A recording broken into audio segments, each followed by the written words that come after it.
દીદી ક્યાંથી આવો છો તમે? ઓલા દીદીને પૂછતો ક્યાંથી આવો છો તમે?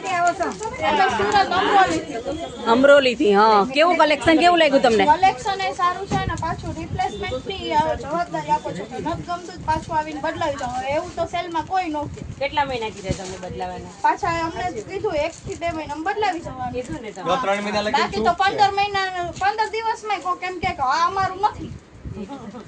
જો અમારું નહીં માનવાનું, ગ્રાહક નું માનજો. આ બદલાય આ દીદી તો થોડો દૂર ને આ બદલાય આ બદલાય. અમારું નહીં માનવાનું, ગ્રાહક નું માનવાનું. મહિને 2 મહિને 3 મહિને સુધી બદલી જાય. અને આજીવન સ્કીમ છે. આ કોઈ સેલ નથી, કાયમી માટે આજીવન. જૂની સાડી લાવવાની, ડ્રેસ લાવવા, કુર્તી લાવવા, ટોપ લાવવાના, આ લાવવાનું. જો આટલી વસ્તુ લાવવાની, આ રીતના પૈસા કપાય. અને ઉપરના પૈસા નાખવાના, વીણવાનું જાતે થેલી ઘરે દે લાવવાનું. બરાબર, ચાલો આવજો. જય સિયારામ. મોઢા ના લે તું નજીકથી.